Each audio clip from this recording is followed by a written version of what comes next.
شهر رمضان الذي أنزل فيه القرآن هدى للناس وبينات من الهدى والفرقان فمن شهد منكم الشهر فليصمه ومن كان مريضا أو على سفر فعدة من أيام أخر. السلام علیکم ورحمۃ اللہ وبرکاتہ. الحمد للہ نحمده ونستعینه ونستغفره ونعوذ باللہ من شرور انفسنا ومن سیئات اعمالنا من يهده الله فلا مضل له ومن يضلله فلا هادي له واشهد ان لا اله الا الله وحده لا شريك له واشهد ان محمدا عبده ورسوله اما بعد. اعوذ باللہ من الشیطان الرجیم. بسم اللہ الرحمن الرحیم. وما ابرئ نفسی ان النفس لامارۃ بالسوء الا ما رحم ربی ان ربی غفور رحیم. ہر قسم کی تعریف اللہ رب العالمین کے لیے لائق، زیبا و سزاوار ہے. درود و سلام کا نزول ہو اس ہستی اقدس و مقدس پر جن کا نام نامی اسم گرامی محمد اکرم صلی اللہ تعالی علیہ وعلی آلہ وصحبہ وبارک وسلم ہے. وہ ذات مقدسہ مبارکہ مطہرہ جنہیں رب العزت نے رحمت کائنات بنا کر بھیجا اور جن کے ذریعے اہل کائنات کی ہدایت کا اور رہنمائی کا بندوبست فرمایا. اللہم صلی علی محمد وعلی آل محمد کما صلیت علی ابراہیم وعلی آل ابراہیم انک حمید مجید. اللہم بارک علی محمد وعلی آل محمد کما بارکت علی ابراہیم وعلی آل ابراہیم انک حمید مجید. محترم بزرگوں، نوجوان ساتھیوں اور اسلامی ماں اور بہنوں، جیسا کہ کل کے درس میں آخر میں نے اس چیز کا ذکر کیا تھا کہ حضرت یوسف علیہ السلام کا ذکر اور ان کا واقعہ اللہ رب العالمین نے تفصیل کے ساتھ بیان کیا. کل کے 12ویں پارے میں آخر میں یہ بات ذکر ہوئی تھی کہ جب مصر کے بادشاہ نے یوسف علیہ السلام کو بلانا چاہا اور قاصد کو روانہ کیا کہ جا کر اس کنویں میں قید آدمی کو بلا کر لاؤ، تو یوسف علیہ السلام نے آنے سے انکار کیا اور یہ بات کہلوائی. قال ارجع الی ربک، اپنے بادشاہ کے پاس واپس جاؤ اور ان سے کہو کہ فاسألہ ما بال النسوۃ التی قطعن ایدیہن، کہ پہلے ان عورتوں سے سوال کرو کہ جن عورتوں نے اپنے ہاتھوں کو کاٹ لیا تھا ان کا کیا معاملہ ہے.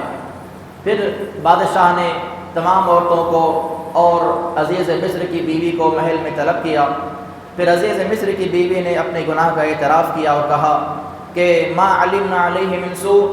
میں نے اس آدمی کے دل میں یا اس کے ذہن میں کسی قسم کی برائی نہیں دیکھی،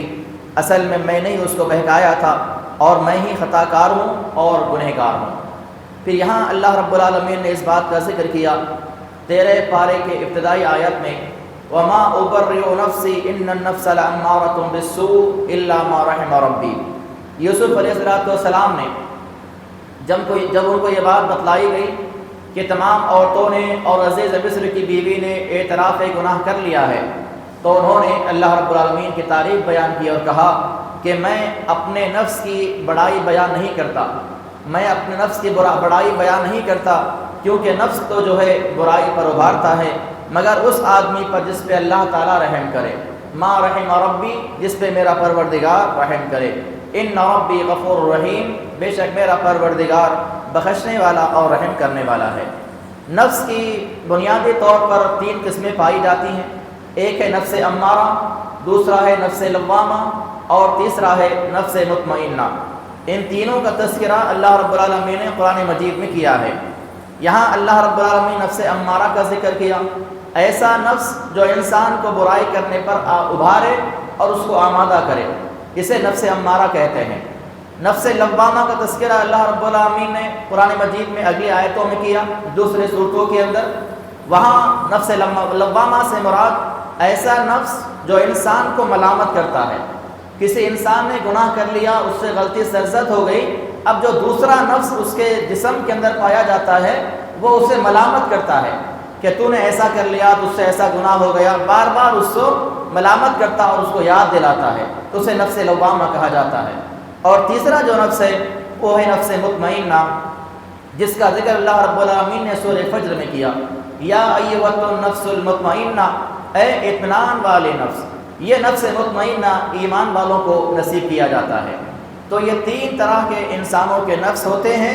ایک نفس ہے جو انسان کو برائی پر آمادہ کرتا، ابھارتا ہے، جسے نفس امارہ قرآن نے کہا۔ دوسرا نفس ہے گناہ ہونے کے بعد، غلطی ہونے کے بعد اسے ملامت کرتا ہے، اسے نفس لوامہ کہا جاتا ہے۔ اور تیسرا ہے نفس مطمئنہ۔ پھر اس کے بعد بادشاہ کے بلانے پر اور جب یہ تمام معاملات کلیئر ہو گئے کہ یوسف جو ہے تمام گناہوں سے بری ہیں، ان کی کوئی غلطی نہیں، ساری کی ساری غلطی عورت کی تھی،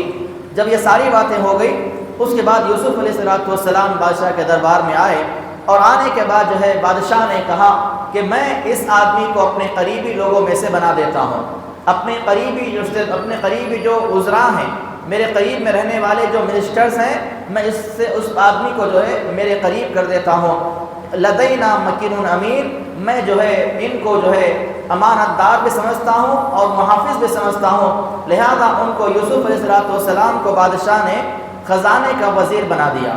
یعنی وزیر مال ان کو بنا دیا گیا پورے مصر کا۔ اللہ رب العالمین نے آگے فرمایا وَكَذَلِكَ مَكَّنَّا لِيُوسُفَ فِي الْأَرْضِ، اس طرح ہم نے یوسف علیہ السلام کو مصر کی سرزمین پہ کھڑا کر دیا اور ان کے پاؤں وہاں پر جما دیے۔ پھر اس کے بعد جیسا کہ یوسف علیہ السلام نے خواب بتایا تھا بادشاہ کا کہ ابتدائی طور پر جو 7 سال آنے والے ہیں وہ بہت زیادہ سرسبز و شاداب ہوں گے، اس میں اناج زیادہ پیدا ہوگا، بارش اچھی طرح ہوگی اور زیادہ اناج اس میں پیدا کیا جا سکتا ہے۔ بعد کے جو 7 سال آنے والے ہیں وہ بڑے ہی تنگ دست ہوں گے، قحط سالی کے ہوں گے، اس میں نہ بارش ہوگی اور نہ ہی اس میں اناج پیدا ہوگا۔ لہذا یوسف علیہ السلام کو جب وزیر مال بنا دیا گیا، خزانے کا وزیر بنا دیا گیا، تو انہوں نے مصر کے اندر پائے جانے والی تمام زمینوں کا جائزہ لیا کہ کہاں کہاں پر اناج پیدا کیا جا سکتا ہے، کون سا کھیت زرخیز ہے، کون سی زمین اچھی ہے، کتنا زیادہ فصل اگایا جائے بہتر ہے، لہذا اس پر کام کیا گیا۔ اور شروع کے 7 سالوں میں انہوں نے تمام لوگوں کو اس بات کا مکلف کر کیا کہ آج یہ 7 سال جو ہے زیادہ سے زیادہ اناج کو پیدا کیا جائے گا اور ان تمام اناجوں کو گورنمنٹ کے انڈر میں رکھا جائے گا۔ ایک گودام بنایا گیا اور گودام کے اندر تمام کے تمام اناج کو جو ہے جمع کیا گیا۔ اناج نکلنے کے بعد جب فصل آئی، آنے کے بعد جو ہے فصل کو کاٹا نہیں گیا، ویسے ہی بالیوں کے ساتھ، جیسے گیہوں ہے گیہوں کو الگ نہیں کیا گیا، ویسے ہی اس کے بالیوں کے ساتھ، پودوں کے ساتھ گیہوں کو اناج گودام میں سے رکھ دیا گیا۔ چاول ہے اس کو الگ نہیں کیا گیا، ویسے ہی اس کو اٹھا کر گودام میں رکھ دیا گیا۔ تمام فصل جو اس زمانے میں پائی جاتی تھی ان تمام فصل کو جو ہے ایسے ہی پورے غلوں کے ساتھ، پورے بالیوں کے ساتھ جو ہے گودام کے اندر محفوظ کر دیا گیا تاکہ یہ فصل خراب نہ ہو، اس کے اندر کسی قسم کی کوئی جو ہے برائی یا کیڑ پیدا نہ ہو اور اس میں خرابی واقع نہ ہو۔ اس کے بعد جب وہ سال شروع ہوئے، شروع کے 7 سال مکمل ہو گئے جس میں اناج کو خوب پیدا کر لیا گیا، مصر ہی نہیں بلکہ اطراف و اکناف کے تمام علاقوں میں اعلان کر دیا گیا ان 7 سالوں کے بعد کہ جس کسی کو بھی اناج کی ضرورت ہو وہ مصر میں آئے اور آنے کے بعد وہاں سے اناج حاصل کرے، اتنا اتنا پیسہ، اتنا اتنا روپیہ جو ہے اس مال پہ لگا دیا گیا۔ تو اللہ رب العالمین نے فرمایا کہ جب یہ تمام معاملات ہوئے، جب ابتدائی 7 سال ختم ہو گئے اور دوسرے 7 سال شروع ہو گئے قحط سالی کے، تو اس بات کی خبر یوسف علیہ السلام کے بھائیوں کو ہوئی جو مصر سے بہت دور رہا کرتے تھے، کنعان کا علاقہ ہے وہاں پر وہ لوگ رہا کرتے تھے۔ انہیں پتہ چلا کہ مصر میں ایک آدمی ہے جو وزیر مال ہے، جو بڑا دل والا ہے، نیک ہے اور تمام لوگوں کو اناج دے رہا ہے۔ تو اللہ نے فرمایا کہ وَلَمَّا جَهَّزَهُمْ بِجَهَازِهِمْ، ان کے بھائیوں نے بھی جو ہے تیاری کر لی مصر کو آنے کی، لہذا تمام کے تمام بھائی 10 بھائی جو ہے مصر میں آئے اور آنے کے بعد جو ہے یوسف علیہ السلام کے پاس پہنچے، آنے سے پہلے اپنے باپ سے کہا یا ابانا، اے ابا جان، ہم لوگ جو ہے مصر جاتے ہیں تاکہ وہاں سے کچھ اناج ہمارے لیے بھی مہیا ہو سکے، کیونکہ ہمارے پاس بھی کھانے پینے کی کمی ہے۔ لہذا یوسف علیہ السلام کے والد نے جو ہے ان کو جانے کی اجازت دی اور کہا کہ یہ روپیہ پیسہ لے کر جاؤ اور مال لے کر آنا۔ لہذا وہ لوگ جو ہے جب گئے، جانے کے بعد انہوں نے یوسف علیہ السلام سے ملاقات کی۔ اللہ رب العالمین نے فرمایا کہ یوسف علیہ السلام نے ان کو دیکھتے ہی پہچان لیا۔ جیسے انہوں نے دیکھا اپنے بھائیوں کو، فعرفہم وہم لہم منکرون، لیکن بھائیوں نے ان کو نہیں پہچانا کہ یہ ہمارے بھائی یوسف ہیں۔ یوسف علیہ السلام نے اپنے بھائیوں کو پہچان لیا کہ میرے بھائی آئے ہوئے ہیں، لیکن کچھ بھی نہیں کہا، خاموشی کے ساتھ جو ہے تمام معاملات جیسے لوگوں کے ساتھ کیے جاتے ہیں ویسا ہی کیا۔ ہاں البتہ گھر کی خبر لی کہ گھر میں اور کون کون ہے، تمہارے ساتھ کتنے لوگ آئے ہیں، تو تمام بھائیوں نے کہا کہ ہم لوگ اصل میں 12 بھائی ہیں، ایک بھائی تو پہلے ہی چلا گیا ہے اور ایک بھائی ہمارے والد کے پاس رہتا ہے، اسے والد صاحب کہیں پر نہیں بیچتے، اور ہم 10 بھائی ہیں۔ یوسف علیہ السلام نے کہا کہ اگلی بار جب مال لینے کے لیے آنا تو اس بھائی کو بھی ساتھ میں لے کر آنا، اگر آئندہ مرتبہ اس بھائی کو ساتھ میں نہیں لاؤ گے تو تمہیں اناج نہیں دیا جائے گا۔ اور جب اناج کے یہ پوٹلیاں اور جو بوریاں تھے ان کے اونٹوں پر اور ان کی سواریوں پر رکھا گیا، تو یوسف علیہ السلام نے جو ہے خاموشی کے ساتھ ان کے جو پیسوں کی پوٹلی تھی وہ بھی ان کے سامان میں داخل کر دی، تاکہ یہ لوگ بھائی کو لے کر آئے نہ آئیں لیکن یہ پیسے واپس کرنے ضرور آئیں گے۔ لہذا وہ اناج کا جو رقم تھی، جو پیسہ تھا، وہ بھی ان کے سامان کے اندر چھپا دیا گیا اور خاموشی کے ساتھ اس میں ڈال دیا گیا۔ لہذا یہ سارے کے سارے بھائی ان سے کہا کہ ٹھیک ہے، ہم آئندہ مرتبہ ہمارے والد سے پوچھ کر ہمارے بھائی کو لے کر آئیں گے۔ لہذا تمام لوگ اپنے والد کے پاس پہنچ گئے اور سارے حالات کی خبر دی اور کہا کہ وہاں کے مصر کے جو وزیر مال ہے، جو منسٹر ہے، انہوں نے ایسا کہا ہے کہ اگلی مرتبہ اگر تمہارے بھائی کو لایا جائے گا تو بھی جو ہے مال دیا جائے گا۔ اور دیکھو ہمارے سامان کے اندر ہمارے پیسوں کا جو پوٹلی تھی وہ بھی واپس ہو گئی۔ یہ سمجھ رہے ہیں کہ غلطی سے ہمارے پاس واپس آ گئی، تو لہٰذا ہمیں واپس کرنے دوبارہ جانا ہی پڑے گا، لہٰذا ہم جو ہے ہمارے بھائی کو بھی ساتھ میں لے جاتے ہیں۔ یعقوب علیہ السلام نے اب کی بار جو ہے قسم دلائی اور کہا کہ تم اللہ کی قسم کھا کے جاؤ، وعدہ کر کے جاؤ کہ اس کو ساتھ میں لے کر جا رہے ہو لیکن ساتھ میں واپس لے کے آؤ گے، یوسف کے ویسا معاملہ نہیں کرو گے۔ ان لوگوں نے قسم کھائی، لَتَأْتُنَّنِي مَوْثِقًا مِّنَ اللَّهِ، ہم اللہ کی قسم کھاتے ہیں کہ اپنے بھائی کو ساتھ میں لے کر آئے جائیں گے۔ لہذا والد نصیحت فرمائی اور کہا یا بنیا لا تدخلوا من باب واحد، اے میرے بچوں جب تم مصر کے اندر شہر میں داخل ہونے لگو تو ایک ہی دروازے سے داخل مت ہونا، جو مصر کا ایک ہی بڑا گیٹ ہے اس میں سے داخل مت ہونا سارے کے سارے، بلکہ الگ الگ دروازوں سے داخل ہونا، کہیں تمہیں نظر نہ لگ جائے کہ 10 بھائی 11 بھائی ایک ساتھ جو ہے آ رہے ہیں اور مال لے کر جا رہے ہیں۔ دیکھنے والوں کو بھی یہ بات لگے گی کہ سارا کا سارا مال تو یہی لوگ لے کر جا رہے ہیں، اور دوسرے لوگ جو دیکھیں گے حسد کریں گے کہ 10 بھائی 11 بھائی اتنے ہٹے کٹے اور ایک ساتھ رہتے ہیں۔ یہ نظر سے بچنے کے لیے انہوں نے کہا کہ تم لوگ ایک ہی دروازے سے داخل مت ہونا۔ اپنے بیٹوں نصیحت فرمائی من ابواب متفرقہ، الگ الگ باب سے الگ الگ دروازوں سے مصر شہر کے اندر داخل ہونا۔ ولما دخلوا من حيث امرهم ابوهم، جیسے ان کے والد نے نصیحت کی تھی ویسے ہی ان لوگوں نے عمل کیا، اپنے باپ کی نصیحت پہ عمل کیا اور الگ الگ دروازوں سے مصر کے درمیان مصر کے شہر میں داخل ہوئے۔ اور جیسے ہی یوسف علیہ السلام کے سامنے آئے، یوسف علیہ السلام نے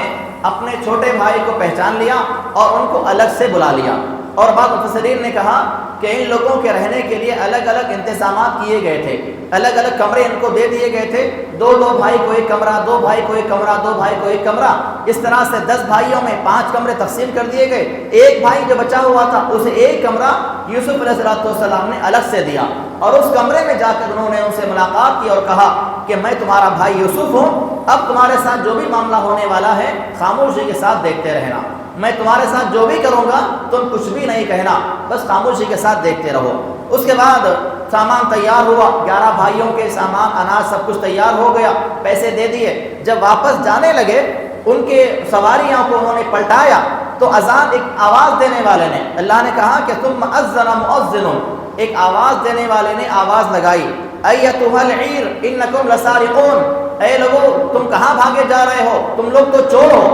اس طرح کی آواز لگائی ان کے بھائیوں کو۔ تو ان لوگوں نے کہا قالوا واقبلوا علیہ ماذا تفقدون، ان لوگوں نے پلٹتے ہوئے کہا کہ تمہارا کیا چوری ہوا ہے، ہم لوگ چور نہیں ہیں، ہم لوگ جو ہے ہمارے اس شہر کے اندر فساد مچانے کے لیے نہیں آئے ہیں، نہ ہی ہم نے چوری کی ہے۔ تو کہنے والے نے کہا نفقد صواع الملک، ہمارے بادشاہ کا جو پانی پینے کا پیالہ تھا وہ پیالہ گم ہو گیا ہے، اور ہمیں یقین ہے کہ تمہارے اونٹوں میں سے کسی کے پاس وہ پیالہ ہے۔ ان لوگوں نے کہا کہ ایسی بات نہیں ہے، اگر ایسا ہے تو ہمارے اونٹوں کی تلاشی لے لو، ہمارے تمام سامان کو دیکھ لو، اگر ہمارے پاس وہ چیز ملتی ہے تو اس کے بعد بات کی جائے گی۔ تو اس نے کہا کہ اگر تمہارے سامان میں سے کسی کے پاس وہ پیالہ مل جاتا ہے تو کیا ہوگا، تمہارے حساب سے کیا اس کی سزا ہونی چاہیے؟ تو ان لوگوں نے کہا کہ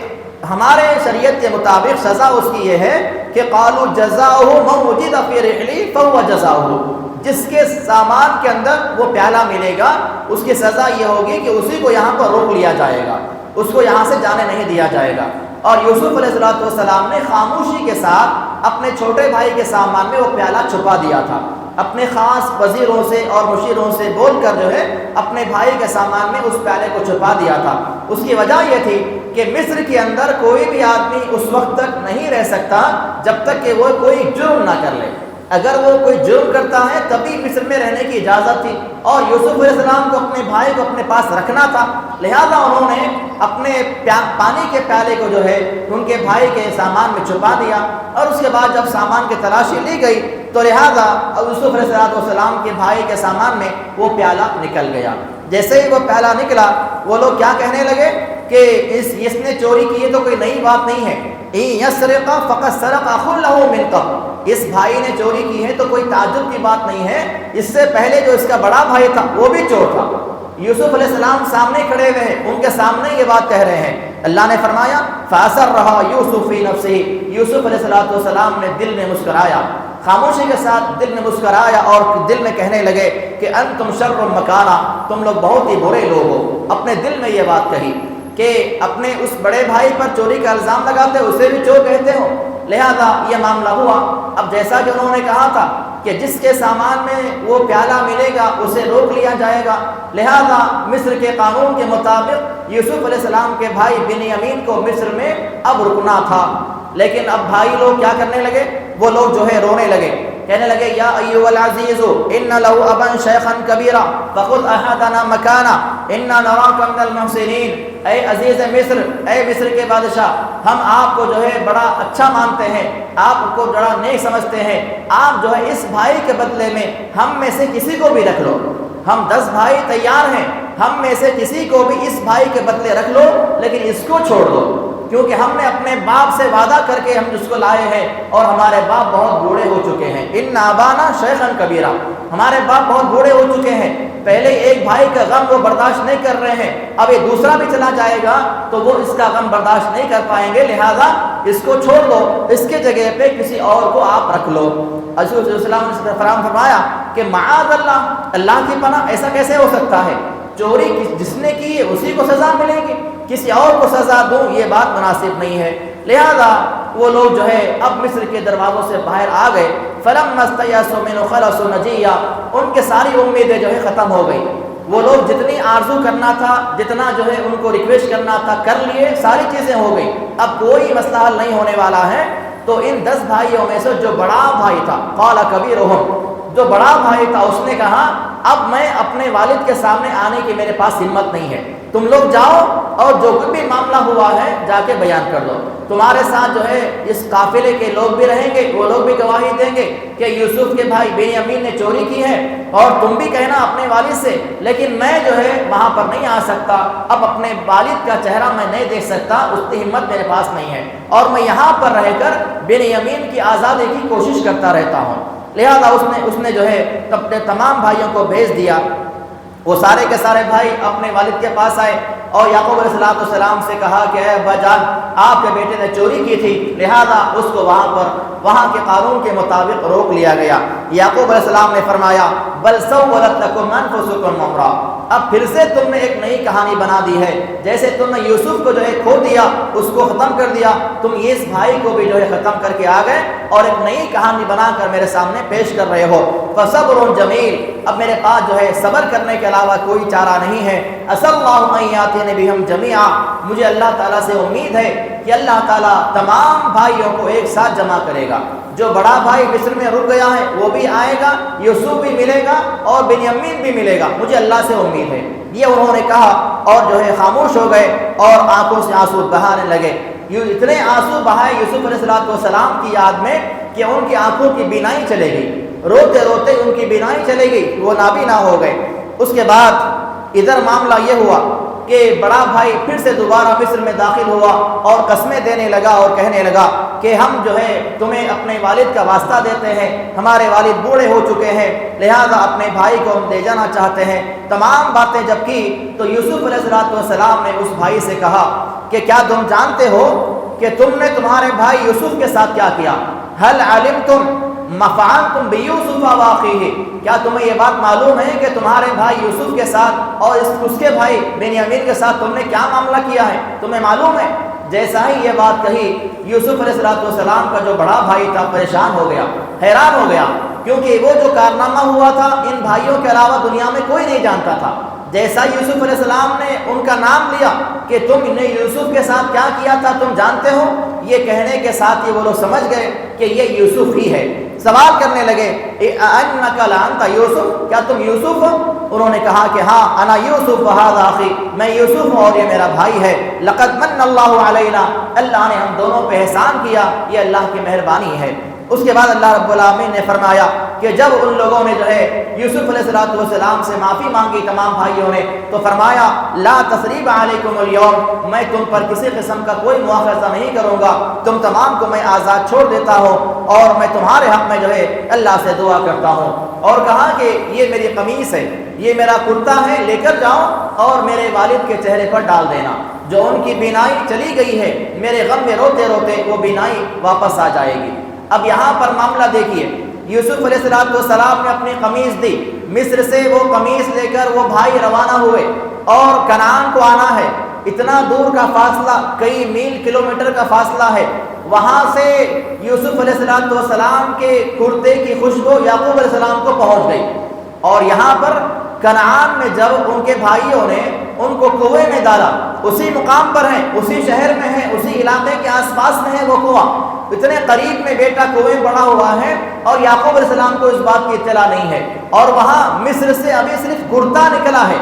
ایک سوار جو ہے ان کا بھائی کرتے کو نکلا ہے اور ان کو یہاں پر جو ہے خوشبو آ گئی، کہنے لگے کہ مجھے جو ہے یوسف کی خوشبو آ رہی ہے۔ ان کے بھائیوں نے، جو بھائی وہاں پر موجود تھے، کہنے لگے کہ اے ابا جان، آپ جو ہے یوسف کی یاد میں گویا کہ اپنے آپ کو ہلاک کر دیں گے اور آپ جو ہے دیوانے ہو جائیں گے، آپ اتنا زیادہ اس کو یاد کرتے ہیں، اس کو گئے ہوئے صدیوں ہو گئے اور جو ہے اتنے سالوں کے بعد وہ کہاں سے آئے گا، لولا ان تفندون، آپ جو ہے اپنے آپ کو ہلاک کر لیں گے۔ جب اس کے بعد وہ بھائی جو ہے یوسف علیہ السلام کی قمیص کو لے کر اپنے والد کے پاس پہنچے تو انہوں نے کہا الم اقل لکم، کیا میں تم سے نہیں کہتا تھا انی اعلم من اللہ ما لا تعلمون، میں ان باتوں کو جانتا ہوں جس کو تم نہیں جانتے، اللہ نے مجھے اس بات کا علم دیا ہے۔ اس کے بعد تمام بھائیوں نے اپنے باپ سے کہا یا ابانا استغفر لنا ذنوبنا انا كنا خاطئین، اے ہمارے ابا جان ہمارے گناہوں کو معاف کیجئے، ہم یقیناً گناہ گار ہیں، ہم خطا کار ہیں۔ اس کے بعد جو ہے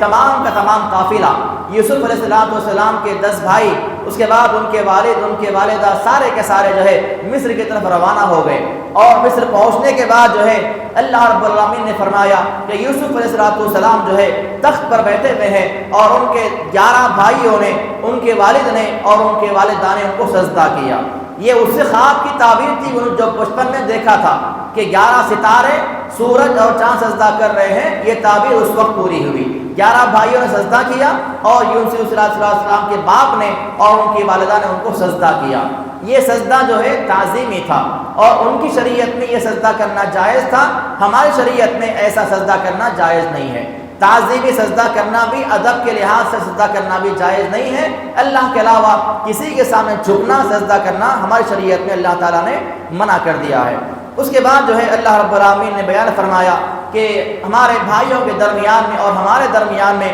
شیطان نے جو ہے دوری پیدا کر دی تھی، تو ہم شیطان سے پناہ چاہتے ہیں۔ ان ربی لطیف لما یشاء، اللہ تعالیٰ تمام باریک چیزوں کو جاننے والا ہے، وہو العلیم الخبیر، اور وہ جاننے والا حکمت والا ہے۔ پھر دعا فرمائی اور کہا رب قد آتیتنی من الملک، اے میرے پروردگار تحقیق کہ تو نے مجھے حکومت عطا فرمائی، وعلمتنی من تأویل الحدیث، اور تو نے مجھے خواب کی تعبیروں کا علم سکھایا۔ اور آگے دعا فرمائی کہ فاطر السماوات والارض، اے زمین و آسمان کے پیدا کرنے والے رب، انت ولی فی الدنیا والآخرہ، تو ہی دنیا اور آخرت میں میرا کارساز ہے۔ توفنی مسلمہ، میرا جو خاتمہ ہو اسلام کی حالت میں ہونا، والحقنی بالصالحین، اور مجھے نیک لوگوں میں سے بنا دینا۔ تو اس طرح یوسف علیہ السلام کا واقعہ اللہ رب العالمین نے تفصیل کے ساتھ یہاں پر بیان فرمایا ہے۔ اس سورہ یوسف کے اندر، یہ پورے واقعے کے اندر کئی قسم کے اسباق ہیں۔ ایسا نہیں کہ صرف یہ قصہ ہے سننے کے لیے، صرف کہانی ہے، بلکہ اس کے اندر بے شمار نصیحتیں ہیں، بے شمار درس ہے سمجھنے والوں کے لیے اور عقل والوں کے لیے۔ سب سے پہلی بات اللہ رب العالمین نے بیان فرمائی کہ احسن القصص، اے نبی کریم صلی اللہ علیہ وسلم، ہم آپ کے سامنے جو ہے بہترین قصہ بیان کرنے والے ہیں، اور ایسا جو قصہ ہے دوسری کتابوں میں اللہ تعالیٰ نے نازل نہیں فرمایا تھا۔ اتنا بہترین قصہ جو اللہ نے یہاں پہ بیان فرمایا قرآن مجید کے اندر، تو یہ قرآن کی خاصیت ہے کہ اللہ تعالیٰ نے بہترین انداز میں ایسے واقعات کو یہاں پر بیان فرمایا۔ اس کے بعد دوسری جو بات ملی وہ خواب کے تعلق سے ملی کہ انسان خواب دیکھتا ہے، خواب کسی کو بھی نظر آتے ہیں۔ اللہ کے رسول صلی اللہ علیہ وسلم نے فرمایا الرؤیا ثلاث، خواب جو ہوتے ہیں وہ تین طرح کے ہوتے ہیں۔ پہلا خواب فبشرا من اللہ، پہلا جو خواب ہوتا ہے اللہ کی طرف سے ہوتا ہے، اس میں خوشخبریاں ہوتی ہیں ایمان والوں کے لیے، اللہ سے ڈرنے والوں کے لیے۔ دوسرا جو خواب ہوتا ہے وہ حدیث النفس، انسان جو دل میں سوچتا ہے، دل میں خیالات کرتا ہے، یا کسی کے تعلق سے کچھ باتیں کرتا ہے یا کچھ دیکھتا ہے، وہی چیزیں رات میں خواب میں آ جاتی ہیں، حدیث النفس۔ اور تیسرا جو خواب ہوتا ہے وہ تخفیف من الشیطان، شیطان کا ڈرانا ہوتا ہے، شیطان خواب میں آ کے ڈراتا ہے۔ کبھی مرے ہوئے لوگ خواب میں آتے ہیں، کبھی کوئی جانور خواب میں آتا ہے، کبھی کوئی انسان خواب میں آتا ہے، کبھی قبرستان خواب میں آتا ہے۔ یہ جو طرح طرح کے خواب آتے ہیں یہ شیاطین کی طرف سے خواب آتے ہیں، اور شیطان ایسے خواب کے ذریعے ڈرانا چاہتا ہے۔ اللہ کے نبی نے فرمایا کہ فَإِن رَأَ أَحَدُكُمْ رُؤْيَا تُعْجِبُهُ فَلْيَقُصَّ إِن شَاءَ، جب تم میں سے کوئی آدمی اچھا خواب دیکھے، جو خواب اللہ کی طرف سے ہو،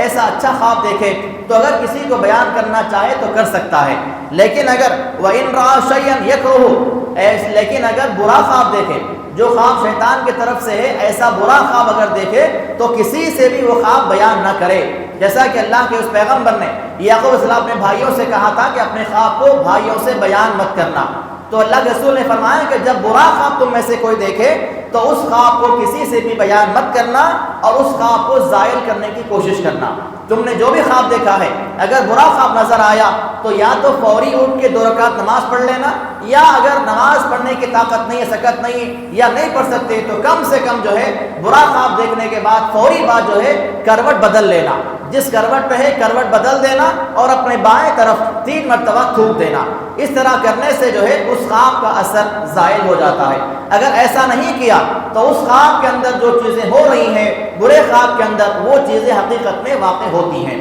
اللہ کے نبی نے اسی لیے کہا اگر تم میں سے کوئی برا خواب دیکھے تو اس کو فوری زائل کرے۔ اس کے اثر کو زائل کرنے کا ایک ہی راستہ ہے، آپ نے یہاں فرمایا کہ وَلْيَقُمْ يُصَلِّ، اگر استطاعت ہے تو کھڑا ہو جائے، وضو کرے، نماز پڑھے۔ نماز 2 رکعت پڑھنے سے اس خواب کا اثر ختم ہو جاتا ہے، لیکن اگر نماز نہیں پڑھ سکتا کسی وجہ سے تو کم سے کم پہلے کروٹ بدل لے، اس کے بعد اپنی بائیں جانب 3 مرتبہ تھوڑا سا تھوکے اور اللہ کی پناہ طلب کرے۔ ایسا کرنے سے اس خواب کا اثر جو ہے زائل ہو جاتا ہے۔ تو اللہ تعالیٰ نے سورہ یوسف کے اندر خواب کا تذکرہ کیا۔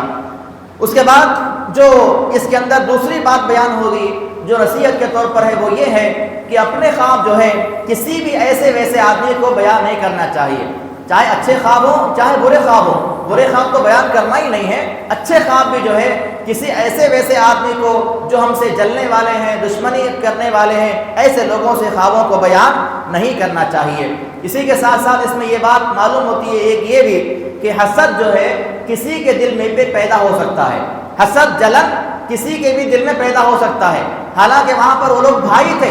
چاہے بھائی ہو، چاہے دوست ہو، پارٹنر ہو، کوئی بھی ہو، کسی کے دل میں بھی حسد پیدا ہو سکتا ہے، لہذا احتیاط کرنا لازم ہے۔ اسی طرح ایک اور بات یہ معلوم ہوتی ہے کہ جب کسی کے دل میں حسد پیدا ہو جاتا ہے تو حسد کرنے والا آدمی کسی بھی حد تک جا سکتا ہے،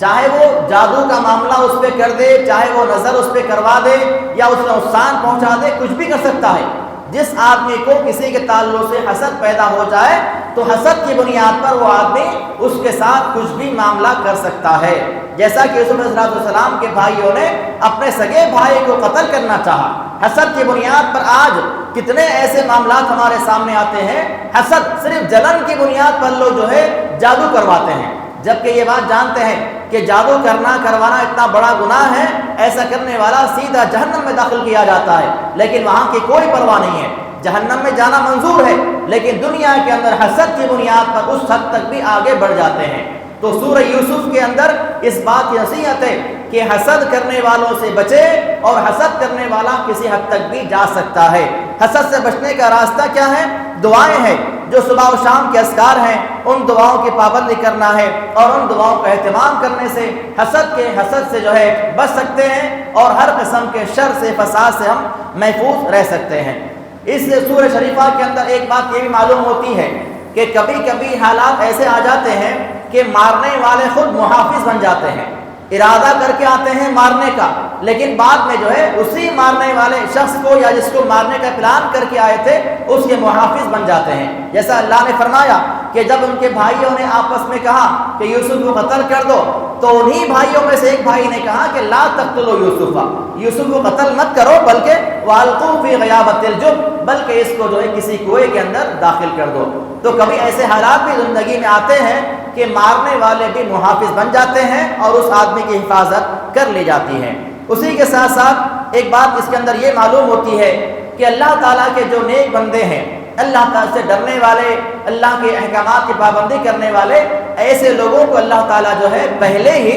آنے والے حادثات کی خبر دے دیتا ہے، اندیشے ان کو ہو جاتے ہیں کہ آئندہ ہمارے ساتھ کیا معاملہ پیش آنے والا ہے، ہماری اولاد کے ساتھ کیا معاملات پیش آنے والے ہیں۔ ایسے کچھ نیک لوگوں کو اللہ تعالیٰ پہلے ہی علم عطا کر دیتا ہے۔ یہ ایمان والوں کی خاصیت ہے، جیسا کہ یعقوب علیہ السلام کو اللہ تعالیٰ نے پہلے اندیشہ ان کے ذہن میں داخل کر دیا تھا کہ اگر یہ بھائی اپنے اس بھائی کو لے کر جائیں گے تو ظاہر بات ہے اس کو نقصان پہنچائیں گے۔ اسی کے ساتھ ساتھ ایک بات یہ معلوم ہوتی ہے کہ جو لوگ مجرم ہوتے ہیں وہی لوگ پہلے ڈھنڈورا پیٹتے ہیں، جیسا کہ عام الفاظ میں کہا جاتا ہے کہ چور کی بمڑی پہلے، تو وہی بات اللہ نے یہاں پر بیان فرمائی کہ جو لوگ مجرم ہوتے ہیں ان کا زور زیادہ ہوتا ہے، ان کے الفاظ زیادہ ہوتے ہیں اور ان کا بول زیادہ ہوتا ہے، وہی لوگ جو ہے ڈھنڈورا پیٹتے ہیں، اور وہی لوگ جو ہے روتے ہوئے پلاتے ہوئے آتے ہیں۔ یہ بھی ایک بات یہاں پر معلوم ہوتی ہے۔ ایک اور یہ بات معلوم ہوتی ہے کہ انسان پر کسی بھی طرح کی مصیبت آئے اس کا راستہ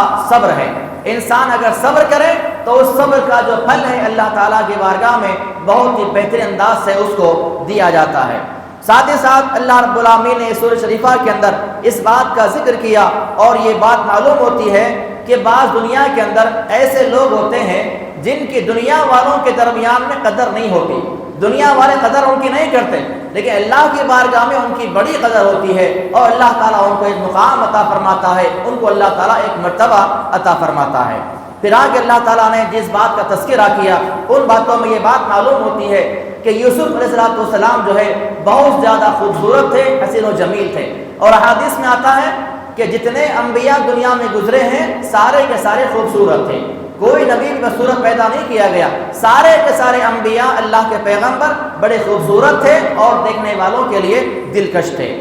اسی کے ساتھ ساتھ ایک بات یہ معلوم ہوتی ہے، سب سے بنیادی بات یہ ہے کہ عورتوں کا جو فتنہ ہے یہ فتنہ کسی کو بھی اپنی گرفت میں لے سکتا ہے، چاہے وہ کتنا بھی بڑا نیک ہو، پرہیزگار ہو، اللہ والا ہو، عورتوں کا فتنہ اس کو اپنے گھیرے میں لے لیتا ہے۔ اللہ کے نبی نے فرمایا، صحیح مسلم کی حدیث ہے، ان الدنیا حلوۃ خضرا، کہ جو دنیا ہے یہ ہری بھری جو ہے کھیتی کے مانند ہے، یعنی ایک میٹھا ہے، دنیا جو ہے ایک مٹھائی ہے۔ وَإِنَّ اللَّهَ مُسْتَخْلَفَكُمْ فِيهَا، اور اللہ تعالیٰ نے تم کو اس زمین کے اندر خلیفہ بنایا، نائب بنایا ہے، تاکہ اللہ تم کو دیکھے، فَيَنْظُرَ كَيْفَ تَعْمَلُونَ، کہ تم دنیا کے اندر آ کر کیسے کام کرتے ہو۔ اللہ کے رسول نے فرمایا کہ دنیا جو ہے بس ایک میٹھے کی طرح، حلوے کی طرح ہے، اور تم کو اللہ تعالیٰ نے زمین کے اندر خلیفہ نائب بنایا ہے، ذمہ داری تم کو عطا کی ہے تاکہ تم کو اللہ تعالیٰ دیکھے، آزمائے کہ تم میں کون آدمی عمل کرتا ہے۔ پھر آگے آپ نے فرمایا فاتقوا الدنیا، اے لوگو دنیا سے ڈرو، واتقوا النساء، اور عورتوں سے بھی ڈرو، عورتوں کے فتنے سے ڈرو، کیونکہ آپ نے وجہ بیان فرمائی کہ فَإِنَّ أَوَّلَ فِتْنَةِ بنی اسرائیل كانت فی النساء، کیونکہ بنی اسرائیل میں سب سے پہلا جو فتنہ اور آزمائش ڈالی گئی تھی وہ فتنہ عورتوں کا ہی تھا۔ تو عورتوں کا فتنہ جو ہے اس سے آدمی کو بچنا چاہیے اور ہمیشہ اس سے جو ہے دور رہنا چاہیے۔ اور ایک بات یہ معلوم ہوتی ہے کہ دنیاوی جو فتنے ہیں، دنیاوی جو مصائب ہیں، مشکلات ہیں، ان تمام سے بچنے کا ایک ذریعہ ہے اللہ سے دعا کرنا، اللہ سے مانگنا، اللہ سے دعا کرنا۔ جیسا کہ یوسف علیہ السلام نے ان عورتوں کے جب مکر و فریب کو دیکھا، ان عورتوں کی چال بازیوں کو دیکھا تو دعا فرمائی۔ کیا دعا کی تھی؟ رب السجن احب الی مما یدعوننی الی، اے میرے پروردگار یہ عورتیں مجھے جس برائی کی طرف بلا رہے ہیں اس برائی سے بہتر ہے کہ تو مجھے قید خانے میں داخل فرما دے۔ انہوں نے اللہ سے دعا مانگی تھی، اللہ نے آگے فرمایا کہ فاستجاب، ہم نے یوسف کی دعا قبول فرمائی اور ان کو قید خانے میں ڈال دیا گیا۔ تو دنیا کے فتنوں سے بچنے کا ذریعہ اللہ سے مانگنا ہے، اللہ سے دعا مانگیں گے تو اللہ تعالیٰ فتنوں سے نجات عطا فرمائے گا۔ اسی کے ساتھ ساتھ ایک بات اس میں معلوم ہوتی ہے کہ جب ہمارا کوئی محتاج ہو جائے، ایسا آدمی جو ہمارے پاس آیا ہوا ہے اور ہمارے پاس ضرورت کے لیے آیا ہے اور اس کی ضرورت ہمارے علاوہ کوئی پورا نہیں کر سکتا، تو ہمارے لیے بہتر کام یہ ہے کہ اس کی ضرورت پوری کرنے سے پہلے اس کے سامنے توحید کی بات بیان کریں، ہم اس کے سامنے اللہ کی بات کو بیان کریں، اس کے سامنے اللہ تعالیٰ کے پیغام کو سنائیں، تو وہ اس آدمی کے دل میں وہ بات اتر بھی جائے گی اور وہ اس کو ماننے والا بھی ہوگا۔ جیسا یوسف علیہ السلام نے ان دو لوگوں کو جو قید خانے میں ان کے ساتھ داخل کیے گئے تھے ان سے کہا تھا کہ ہمارا جو کھانا آتا ہے، کھانا کھانے سے پہلے میں تم کو تمہارے خواب کی تعبیر بتا دوں گا، لہذا انہوں نے خواب کی تعبیر بتانے سے پہلے ان لوگوں کو کھانا کھلایا اور اس کے بعد پہلے اس بات کی دعوت دی کہ اللہ تعالیٰ کی عبادت کرنی چاہیے، اللہ کے علاوہ کوئی معبود نہیں ہے، اور اللہ تعالیٰ کے علاوہ جو ہے مختلف جو خدائیں ہیں ان کا کوئی مرتبہ اور کوئی مقام نہیں ہے۔ اسی کے ساتھ ساتھ اس کے اندر ایک بات یہ معلوم ہوتی ہے کہ اچھی باتیں،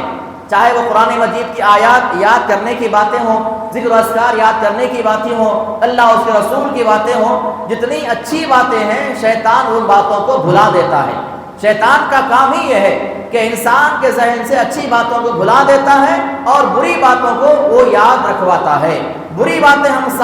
سالوں سال پہلے کیے ہوئے ہوں گے، وہ گناہ، وہ برائیاں ہمیں یاد رہیں گی اور اچھی باتیں ہمیں یاد نہیں رہیں گی۔ جیسا کہ یوسف علیہ السلام نے جو ہے اپنے اس ساتھی سے کہا تھا کہ جو تم بادشاہ کے پاس جانے والے ہو اور وہاں پر جا کر تم جو ہے بادشاہ کو شراب پلاؤ گے، لہذا تم میری بات وہاں پر کرنا۔ اللہ نے کیا فرمایا؟ فَأَنْسَاهُ الشَّيْطَانُ، شیطان نے اس سے اس بات کو بھلا دیا۔ تو اچھی باتوں کو شیطان جو انسان کے ذہن سے نکال دیتا ہے۔ اس سورہ کے اندر ایک بات یہ معلوم ہوتی ہے کہ ہر کام میں مشورہ کرنا زیادہ بہتر ہے، مشورے میں خیر ہے۔ کسی بھی کام کے اندر آپ ہاتھ ڈالنے جائیں، کوئی بھی آپ کام کرنا چاہتے ہیں، کوئی کاروبار ہے، گھریلو کوئی مسائل ہیں، معاملات ہیں، ہر کام میں مشورہ کرنا یہ زیادہ بہتر ہے۔ جیسا کہ مصر کا بادشاہ، حالانکہ وہ بادشاہ ہے، وہ جو چاہے فیصلہ کر سکتا تھا، اس نے لیکن کیا کیا؟ درباریوں کو بلایا، تمام لوگوں کو جمع کیا اور سب کے سامنے اپنا خواب بیان کیا اور پوچھا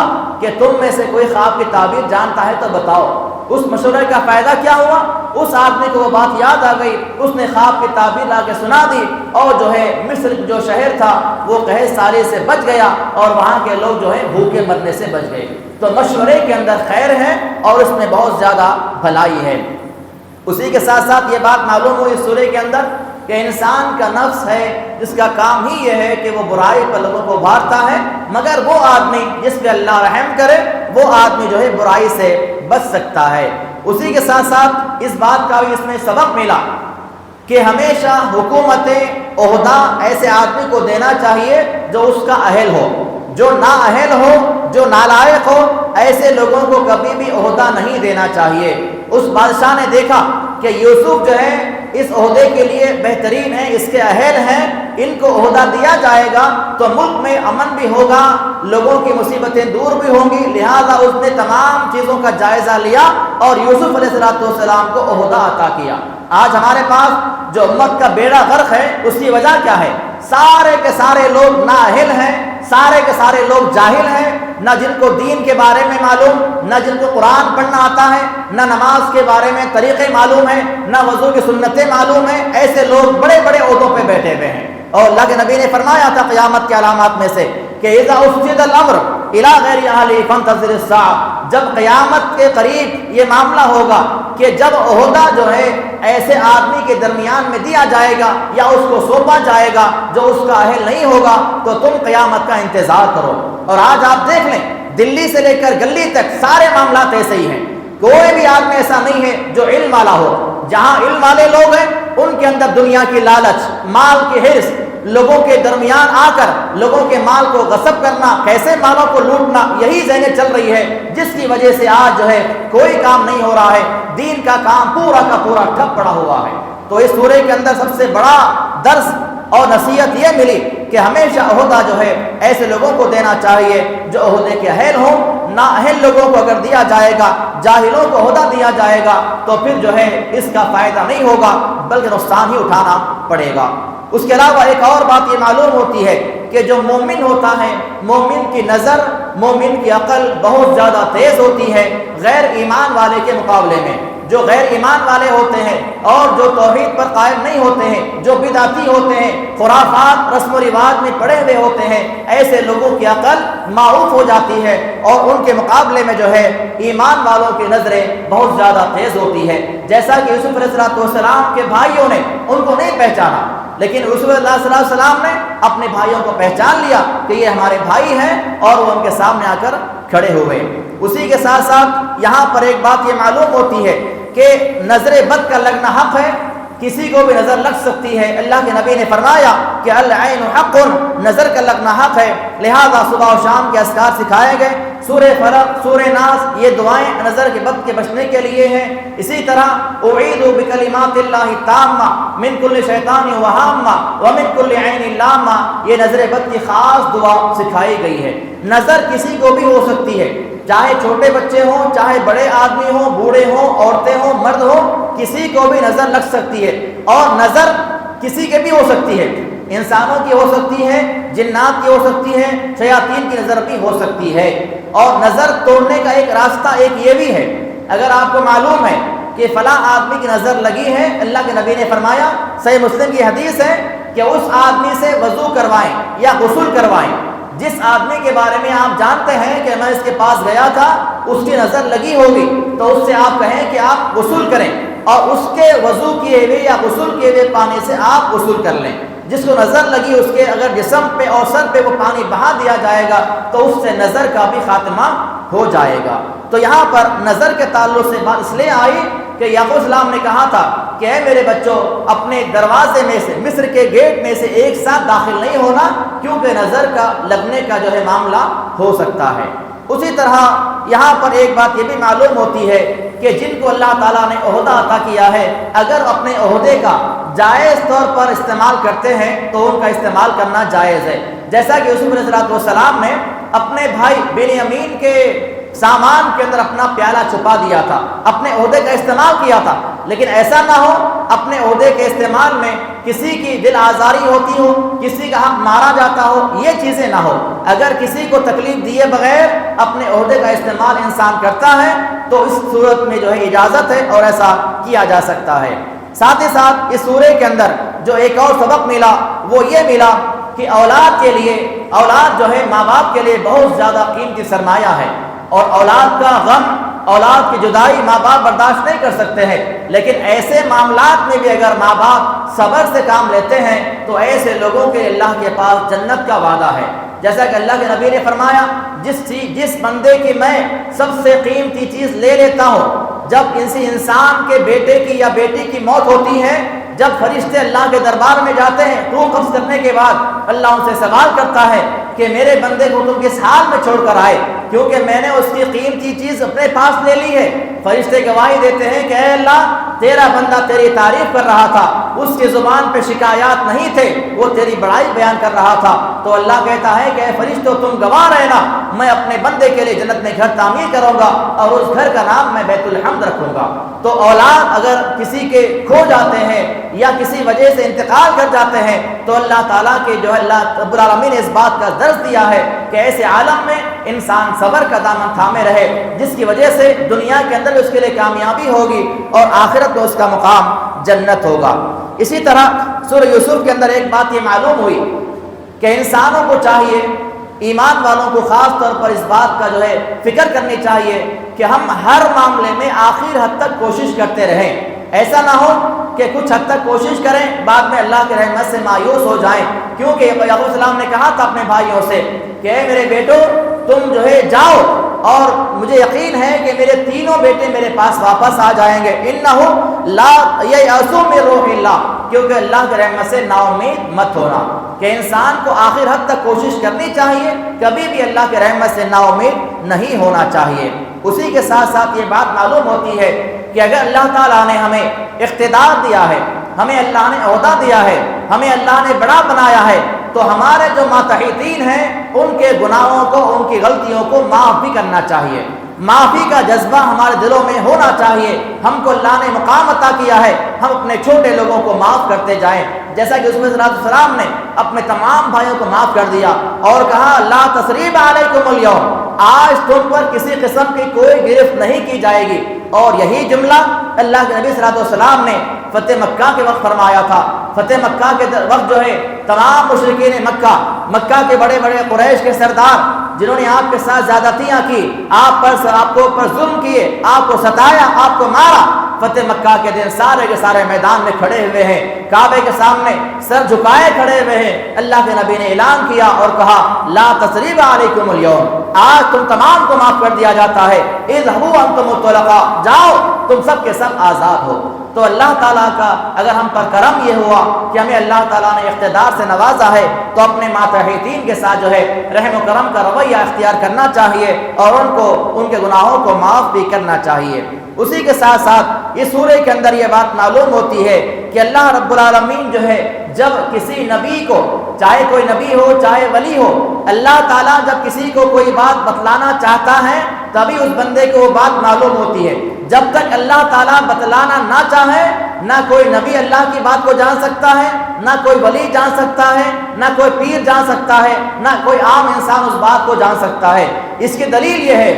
کہ یوسف علیہ السلام کو ان کے بھائیوں نے کنعان کے اندر رہنے والے کنویں میں داخل کیا، جبکہ پورا جسم موجود ہے کنویں کے اندر، یوسف علیہ السلام موجود ہیں اور باپ اسی شہر میں ہیں، باپ کو نہیں معلوم بچہ کہاں ہے۔ اور آگے چل کر ہوتا یہ ہے کہ جب وہاں سے مصر کے علاقے سے جو کہ کئی کلومیٹر دور ہے کنعان سے، وہاں سے صرف یوسف علیہ السلام کا کرتا نکلتا ہے، ان کو خبر لگ جاتی ہے کہ مجھے کہتے ہیں کہ مجھے یوسف کی خوشبو آ رہی ہے، حالانکہ ان کے اتنے قریب ہے یہاں پر خوشبو نہیں آئی اور اتنے زیادہ دور سے ان خوشبو محسوس ہو رہی ہے۔ تو جو باتیں اللہ تعالیٰ غیب کی جان جو ہے باتیں کسی کو بتلانا چاہے تبھی اس بات کو انسان جان سکتا ہے، چاہے کوئی بھی انسان ہو۔ نہ بڑے سے بڑے پیغمبر غیب کے علم کو جانتے تھے، نہ قیامت تک کوئی آدمی ایسا پیدا ہوا ہے جو غیب کی باتوں کو جاننے والا ہے۔ اسی طرح اس کے اندر ایک بات یہ بھی معلوم ہوتی ہے کہ اللہ تعالیٰ نے ہم پر جو انعامات کیے ہیں، ہم پر جو اللہ کے احسانات ہیں، ان احسانات کی قدر کرنی چاہیے اور اللہ کا شکر ادا کرنا چاہیے، اور ہمیشہ اللہ تعالیٰ کے انعامات کے قدر کے ضمن میں اللہ سے دعائیں کرتے رہنے چاہیے، جیسا کہ یوسف علیہ السلام نے دعا فرمائی تھی اور کہا تھا رب قد آتیتنی من الملک وعلمتنی من تعویل الاحادیث، اے میرے پروردگار تو نے مجھے ملک عطا کیا، مجھے بادشاہی عطا کی، اور تو نے مجھے خوابوں کی تعبیروں کا علم عطا کیا۔ فاطر السماوات والارض، زمین و آسمان کے پیدا کرنے والے، انت ولی فی الدنیا والآخرہ، تو ہی میرا دنیا اور آخرت میں کارساز ہے۔ توفنی مسلما والحقنی بالصالحین، مجھے اسلام پر موت دینا اور مجھے نیکوکاروں کے ساتھ اٹھانا۔ تو اللہ کے انعامات کو لے کر جو ہے آدمی کبھی گھمنڈ نہ کرے، تکبر میں نہ آئے، بلکہ اللہ تعالیٰ کے انعامات کو لے کر اس کا شکر ادا کرے اور اس کے انعامات کی قدر کرے۔ اسی طرح سورہ یوسف کے اندر یہ تمام نصیحتیں اور یہ تمام درس ایمان والوں کو ملتے ہیں۔ یہ میں نے سرسری طور پر دیکھا تو مجھے 27 پوائنٹ ملے. اگر مزید ڈیپ میں دیکھا جائے گا تو اس میں اور بہت ساری نصیحتیں اور بہت سارے پیغامات ایمان والوں کے لیے ہمیں ملتے ہیں. اس کے بعد سورہ رعد ہے. سورہ رعد، الرعد کے معنی بجلی کے ہوتے ہیں. جب بارش کے موسم میں اچانک بادلوں کے ساتھ جو بجلی کڑکتی ہے اسے عربی زبان میں رعد کہا جاتا ہے. اللہ تعالیٰ نے اس سورہ شریفہ کے اندر بجلی کا ذکر کیا. اسی مناسبت سے اللہ رب العالمین نے یہاں پر سورہ کا نام سورہ الرعد رکھا ہے. یہ سورہ مکی سورہ ہے. اللہ رب العالمین نے فرمایا اللہ الذی رفع السماوات بغیر عمد ترونها. اللہ تعالیٰ کی ذات وہ ذات ہے جس نے آسمانوں کو بغیر ستون کے پیدا کیا ہے. آپ دیکھیں، آپ جہاں تک بھی دیکھیں گے آپ کو آسمان نظر آئے گا، لیکن نہ کہیں پر پلر ہے، نہ کہیں پر کوئی ستون ہے، نہ کہیں پر کوئی دیوار ہے، نہ کوئی کہیں پر جو ہے کسی قسم کا سہارا ہے. اللہ کی ذات ہے جس نے آسمانوں کو بغیر ستون کے پیدا کیا ہے. بغیر عمد ترونہا، آپ اس کو دیکھو گے کہ وہ بغیر ستون کے کھڑا ہوا ہے. پھر رب العالمین نے آگے فرمایا اللہ یعلم ما تحمل من انثی. اللہ رب العالمین جانتا ہے جو کچھ ماں کے پیٹ میں موجود ہے. اور تغیض الارحام وما تزداد، کبھی اللہ تعالیٰ اس رحم کو روک لیتا ہے زیادہ دنوں تک، کبھی اللہ تعالیٰ وقت سے پہلے جو ہے انسان کو دنیا میں لے آتا ہے. تو اس آیت کریمہ کے ضمن میں ہمیں یہ بات معلوم ہونا چاہیے کہ کبھی کبھی جو بچے کی ولادت ہوتی ہے کبھی 10 مہینے بھی ہو جاتے ہیں. حالانکہ نارمل جو ولادت کا وقت ہے وہ 9 مہینے ہے، لیکن بعض دفعہ اللہ رب العالمین 10 مہینے تک بھی اس بچے کو ماں کے پیٹ میں رکھ دیتا ہے. آج مسلمان لوگ، ہمارے بھائی لوگ پریشان رہتے ہیں. 8 مہینے ہو گئے، 9 مہینے ہو گئے، اب 9 مہینے کے بعد 2 دن 4 دن ایکسٹرا ہو گئے، اب پریشانی شروع ہو جاتی ہے. پینس نہیں آ رہے، ہاسپٹل کے چکر لگائے جاتے ہیں. آخر میں نتیجہ یہ ہوتا ہے کہ ڈاکٹر کہتی ہے کہ ایسا ایسا معاملہ ہے، بچہ الٹا ہو گیا، پلٹا ہو گیا، گندگی کھا لیا، گلے میں آتے آ گئی. اب یہ بہانے بنائے جاتے ہیں، اس کے بعد پیٹ کو کاٹ کے بچے کو نکال دیا جاتا ہے. اللہ کے فرمان پہ غور کیجئے. اللہ نے فرمایا کبھی کبھی ماں کے پیٹ میں بچہ اپنی اصلی مدت سے زیادہ بھی ٹھہرتا ہے. یہ اللہ کی مہربانی ہے، اللہ کا اس کی مرضی کی بات ہے. اللہ تعالیٰ جب دنیا میں لانا چاہے گا بچہ آ جائے گا. ہمیں انسان کی جلد بازی ہے جس کی وجہ سے آج ہمارے لیے پریشانیاں ہیں اور مصیبتیں ہیں. اور کبھی کبھی ایسا ہوتا ہے کہ انسان کی ولادت جو ہے کبھی 7 مہینے میں بھی ہو جاتی ہے، کبھی 8 ماہ کے اندر بھی ہو جاتی ہے. تو 7ویں مہینے میں بچہ پیدا ہونے والا وہ مکمل ہوتا ہے. 8 مہینے میں بچہ پیدا ہونے والا وہ مکمل ہوتا ہے. اگر 9 مہینے میں ہو جائے وہ بھی مکمل ہے، 10 مہینے میں ہو جائے وہ بھی مکمل ہے. اللہ کی مرضی کی بات ہے. چاہے وقت سے پہلے لائے چاہے وقت کے بعد لائے، اللہ تعالیٰ جیسا کرنا چاہے گا. اللہ رب العالمین کے پاس اس کا پورا اختیار ہے. پھر آگے اللہ رب العالمین نے ارشاد فرمایا ان اللہ لا یغیر ما بقوم حتی یغیر ما بانفسہم. اللہ رب العالمین جو ہے کسی بھی قوم کے حالات کو اس وقت تک نہیں بدلتا جب تک کہ وہ خود اپنے آپ کو بدلنا نہ چاہیں. اگر ہم یہ چاہتے ہیں کہ ہمارے اندر تبدیلی آئے، ہمارے اندر جو ہے تبدیلی آئے، ہمارا رہنما اچھا ہو، ہمارا ذمہ دار اچھا ہو، تو ہمارے اعمال میں تبدیلی لانا ضروری ہے. اللہ کا اعلان ہے جب کوئی قوم اس وقت تک اپنے دلوں میں اپنے اندر تبدیلی نہیں لاتی اس وقت تک اللہ کے فیصلے تبدیل نہیں کیے جاتے. کسی شاعر نے اسی ضمن میں کہا تھا کہ خدا نے آج تک اس قوم کی حالت نہیں بدلی، خدا نے آج تک اس قوم کی حالت نہیں بدلی، نہ ہو جس کو خیال خود اپنی حالت کے بدلنے کا. اگر ہم یہ چاہتے ہیں کہ ہمارے حالات بدل جائیں تو پہلے ہمیں بدلنا ہوگا. اللہ کا اعلان ہے اور یہ اللہ رب العالمین کا فرمان ہے. پھر اللہ رب العالمین نے فرمایا یسبح الرعد بحمدہ والملائکۃ من خیفتہ. جو بجلی ہے وہ بھی اللہ تعالیٰ کی تسبیح اور پاکیزگی بیان کرتی ہے، اور فرشتے بھی اللہ کی پاکیزگی بیان کرتے ہیں اس کے ڈر سے. اور جب کبھی بجلی کڑکتی تھی اللہ کے نبی صلی اللہ علیہ وسلم دعا پڑھا کرتے تھے سبحان الذی یسبح الرعد بحمدہ والملائکۃ من خیفتہ. بارش کے موسم میں ہو یا کبھی بھی ہو اگر بجلی کڑکے تو اللہ کے رسول صلی اللہ علیہ وسلم کی سنت ہے کہ اس وقت آپ حضرات السلام جو ہے اس دعا کا اہتمام کیا کرتے تھے. پھر آگے اللہ رب العالمین نے فرمایا، سوال کیا لوگوں سے کہ قل من رب السماوات والارض. اے نبی کریم صلی اللہ علیہ وسلم آپ لوگوں سے کہیے کہ زمین و آسمان کا رب کون ہے؟ قل اللہ. آپ پھر دوبارہ کہیے کہ اللہ ہے جو زمین و آسمان کو پالنے والا ہے. پھر اللہ نے دوسرا سوال کیا، اے لوگوں، اے محمد صلی اللہ علیہ وسلم آپ لوگوں سے سوال کیجئے، هل يستوي الاعمى والبصير. کیا دیکھنے والا اور نہ دیکھنے والا دونوں برابر ہو سکتے ہیں؟ نہیں ہو سکتے ہیں۔ اللہ نے جواب دیا۔ پھر آگے اللہ نے سوال کروایا، ام تستوی الظلمات والنور، کیا روشنی اور تاریکی برابر ہو سکتے ہیں؟ نہیں ہو سکتے۔ اللہ نے اسی طرح سمجھا کے بتایا کہ جن کی تم عبادت کرتے ہو وہ اور پیدا کرنے والا دونوں برابر نہیں ہو سکتے۔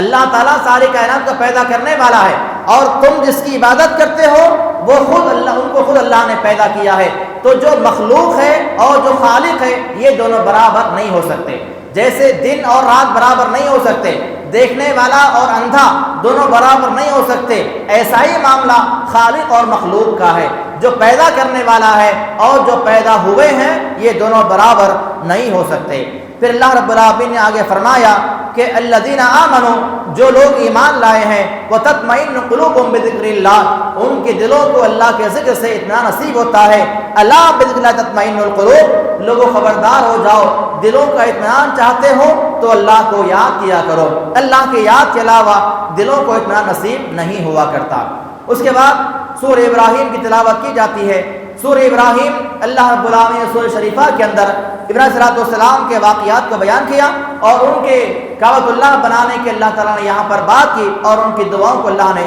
ذکر فرمایا۔ اللہ نے پہلے فرمایا کہ اللہ رب العالمین نے ہر نبی کو جس قوم کے اندر بھیجا وہ نبی اس قوم کی زبان میں اتارے گئے۔ جہاں بھی اللہ تعالیٰ رسول کو بھیجا ہے وہ رسول اپنی قوم کی زبان میں آئے، لِيُبَيِّنَ لَهُمْ، تاکہ باتوں کو ان کے درمیان میں اچھے انداز سے پیش کیا جا سکے۔ ہر قوم میں ہر رسول جب بھی آئے ان کے اپنی زبان میں اتارے گئے۔ پھر آگے اللہ نے فرمایا وَإِذْ تَعَذَّ رَبُّكُمْ لَئِن شَكَرْتُمْ لَأَزِيدَنَّكُمْ، اللہ تعالیٰ نے تمہارے پروردگار نے اس بات کا اعلان کروایا ہے کہ لَئِن شَكَرْتُمْ لَأَزِيدَنَّكُمْ، اگر تم اللہ تعالیٰ کے انعامات پہ شکر ادا کرو گے تو اللہ تعالیٰ انعامات کے اندر مزید اضافہ فرمائے گا۔ وَلَئِن كَفَرْتُمْ إِنَّ عَذَابِي لَشَدِيدٌ، اگر تم ناشکری کرو گے، نافرمانی کرو گے تو یہ بات جان لو إِنَّ عَذَابِي لَشَدِيدٌ، میرا جو عذاب ہے بہت ہی زیادہ سخت ہے۔ پھر اللہ رب العالمین نے آگے فرمایا یثبت اللہ الذین آمنوا بالقول الثابت فی الحیات الدنیا وفی الآخرہ، اللہ رب العالمین جو ہے ایمان والوں کو ثابت قدم رکھے گا اپنے قول میں، دنیا کے اندر بھی اور آخرت کے اندر بھی۔ اور یہاں پر مفسرین نے بیان فرمایا ہے کہ جب انسان کو قبر میں داخل کیا جائے گا، قبر میں جو سوالات کیے جائیں گے، منکر نکیر جو سوالات پوچھیں گے، اس سوالات کے موقع پہ اللہ تعالیٰ ایمان والوں کو ثابت قدم رکھے گا۔ وہاں پہ ایمان والا فرشتوں کو دیکھ کر گھبرائے گا نہیں، نہ خوف کھائے گا، نہ ڈرے گا، بلکہ اللہ تعالیٰ اس کے دل میں بات ڈال دے گا، وہ بڑے اطمینان کے ساتھ، سکون کے ساتھ فرشتوں کے سوالات کے جوابات دے دے گا۔ اللہ نے اسی چیز کا تذکرہ یہاں پر کیا ہے۔ پھر آگے اللہ رب العالمین نے بیان فرمایا کہ یوم تبدل الارض غیر الارض والسماوات، قیامت کے دن اللہ رب العالمین جو ہے زمین و آسمان کو تبدیل کر دے گا۔ یہ جو زمین ہے، یہ جو آسمان ہے، یہ نہیں رہیں گے، بلکہ اللہ تعالیٰ زمین و آسمان کو تبدیل کر دے گا۔ اور ایک سوال کرنے والا آیا اللہ کے نبی کی بارگاہ میں، یہودی آدمی آیا اور سوال کیا، اے محمد صلی اللہ علیہ وسلم، اس نے پہلے سلام کیا، السلام علیکم یا محمد، ایسا کرنے کے ساتھ ہی ایک صحابی نے اس کو زور سے دھکا دیا، اتنی زور سے مارا کہ وہ گرنے والا تھا۔ اس نے پوچھا مجھے دھکا کیوں مارا؟ کہا کہ اللہ کے نبی کو تو نام سے بلاتا ہے، یا رسول اللہ کہے۔ اس نے کہا کہ نہیں کہوں گا، میں نبی کو محمد کے نام سے جانتا ہوں جو ان کے والد نے رکھا ہے، میں اسی نام سے بلاؤں گا۔ اللہ کے نبی نے باتوں کو سنا اور کہا کہ ٹھیک ہے میرا نام محمد ہے، مجھے اسی نام سے بلاؤ صلی اللہ علیہ وسلم۔ اس نے پھر بہت سارے سوالات کیے، ان سوالوں میں یہ سوال بھی تھا کہ أَيْنَ يَكُونُ النَّاسُ، جب لوگ کہاں ہوں گے جب اللہ تعالیٰ قیامت کے دن زمین و آسمان کو تبدیل کر دے گا۔ اللہ نے جیسا قرآن میں ذکر کیا ہے کہ اللہ تعالیٰ قیامت کے دن زمین و آسمان کو تبدیل کرے گا، تو زمین و آسمان کی تبدیلی کے وقت میں انسان کہاں جائیں گے؟ اس نے سوال کیا۔ اللہ کے نبی نے فرمایا ہم فی الظلمات دون الجسر، وہ لوگ جو ہے تمام کے تمام انسان جو اس وقت پل صراط پر ہوں گے، جب سارے انسان پل صراط پر ہوں گے تب اللہ تعالیٰ زمین و آسمان کو تبدیل فرما دے گا۔ اس نے دوسرا سوال کیا فمن اول الناس اجازہ، سب سے پہلے جنت میں داخل کون ہوں گے؟ تو اللہ کے نبی نے فرمایا فقراء المہاجرین، جو مہاجرین کے اندر فقیر قسم کے لوگ ہیں، غریب قسم کے جو مہاجرین تھے وہ جنت سب سے پہلے داخل کیے جائیں گے۔ اس نے سوال کیا فما تحفتہم حین یدخلون الجنہ،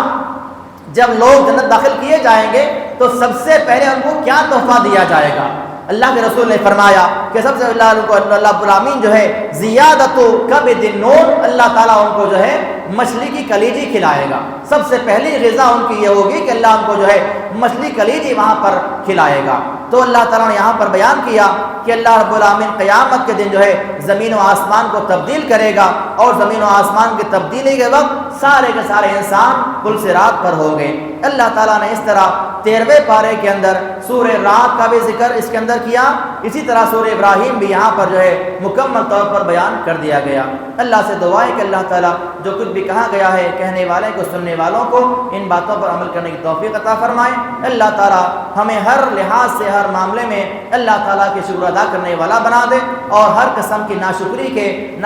کلمات سے اللہ ہماری حفاظت فرمائے۔ اللہ ہمارے اعمال کی حفاظت فرمائے، ہماری عبادات کو، روزوں کو اور قیام اللیل کو اللہ قبول فرما لے۔ آمین۔ واقول قولی ھذا استغفر اللہ ولکم وآخر دعوانا الحمد للہ رب العالمین۔